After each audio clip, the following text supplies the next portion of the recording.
Je passe maintenant la parole à Geneviève Garrigos. Monsieur le maire, chers collègues, le 2 décembre, Léa Filoche, que je salue pour son action, réunissait à l'hôtel de ville l'ensemble des acteurs publics, privés et associatifs engagés avec la ville dans le pacte de lutte contre l'exclusion.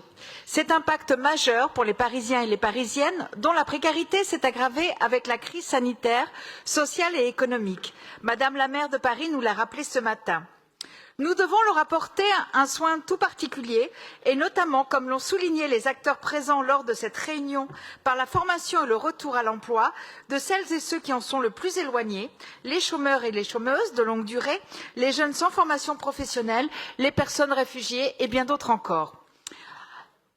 Et les chiffres issus de l'outil dynamique mis en ligne par l'APUR dans le cadre de l'Observatoire de l'économie parisienne, un des premiers engagements du plan Paris Boost Emploi, doivent nous alerter.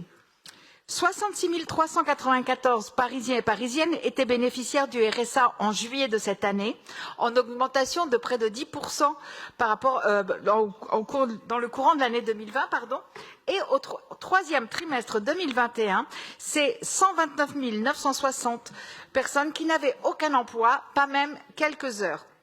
Ainsi, je me réjouis que malgré l'impact de cette crise sur les finances de la ville, le budget qui nous est proposé dans le domaine de l'emploi est aussi ambitieux que le précédent, en maintenant l'ensemble des efforts financiers prévus par le plan Paris Boost Emploi, porté avec force et conviction par Afaf Gabellotto, plan que nous avons adopté en novembre 2020 pour toute la mandature. Il s'agit d'une action concertée avec les organismes de soutien à l'emploi, les associations et les entreprises partenaires. Permettez-moi de citer ici notamment les pactes emploi, un modèle de collaboration de tous les acteurs au service des Parisiens et des Parisiennes qui donne des fruits. Car si nous sommes soucieux du taux de chômage de 6,5% au deuxième trimestre 2021 à Paris, nous nous souvenons qu'il était de 7,6% en Île-de-France et 7,8% en France métropolitaine.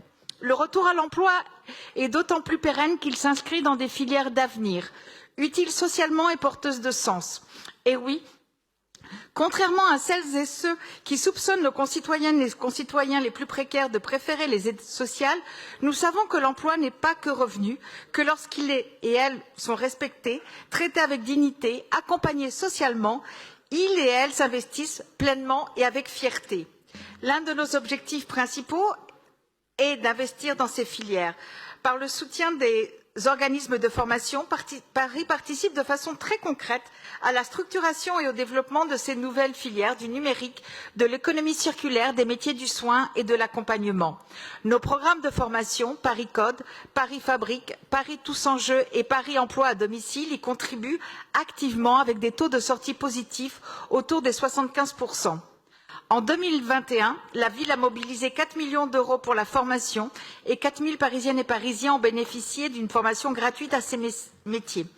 En 2022, nous poursuivrons cet effort avec l'aide de Pôle emploi, de la mission locale, de l'EPEC et de l'école de la deuxième chance pour atteindre le nombre de 50 000 personnes formées gratuitement sur l'ensemble de la mandature. Je tiens à remercier enfin Anne-Claire Boux et Paul Simondon qui, en 2022, vont nous permettre de développer le Aller vert dans les quartiers politiques de la ville et accélérer ainsi notre plan pour l'emploi et l'insertion. Mes chers collègues, les Parisiennes et les Parisiens attendent de nous des politiques volontaristes pour l'emploi. Soyons au rendez-vous. Merci beaucoup.